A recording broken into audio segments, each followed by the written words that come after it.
कुठलंही काम गेलं, की त्या आम्ही आम्ही म्हणजे कॉलेजला होतो त्यावेळी 2000च्या आसपास. त्यांना फक्त अण्णांना नुसतं बघायचं. अण्णांचा कधी जास्त संपर्क आला नाही. पण अण्णांचा जो मुलगा बबलू सालपे होता, तो आम्ही कोरोना काळामध्ये सुट्टीला आलो होतो. त्यावेळी आम्ही क्रिकेट वगैरे खेळत होतो. त्यावेळी आमचा संपर्क आला होता. त्या संपर्काच्या ह्याच्यामध्येच त्यांच्याने आमची खास ओळख झाली.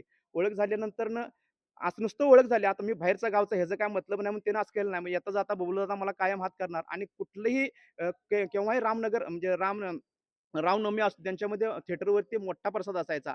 आदल्या दिवशी मला आवर्जून फोन करणार, आवर्जून, की "मेजर उद्या जेवण आहे, जेवणाचा प्रसाद आहे. तुम्ही नक्की यायचं." म्हणजे अशी प्रेमानं आपल्या आत्मीयतेनं असं नाही की स्वार्थासाठी ह्याचं मत नाही तर कशाला ह्याला बोलावं, अशी माणसं नव्हती सालपे कुटुंबियाची म्हणा.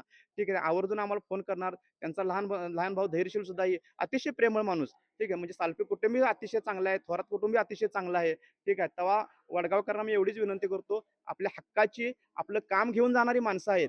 तर तुम्ही ह्या माणसांना खरोखर विचार करा. 5 मिनिटं जायच्या अगोदर त्या बूथवरती बटन टेकायच्या अगोदर तुम्ही विचार करा. खरोखर आपण त्या माणसाला मत द्यायला लावलोय, तो माणूस आपल्याला भविष्यात कामाला येईल का? आज पैसे आपण घेऊन, आज आपण त्यांचं जेवण जेवून आपण 2 मिनिटात ते संपून जाणार आहे.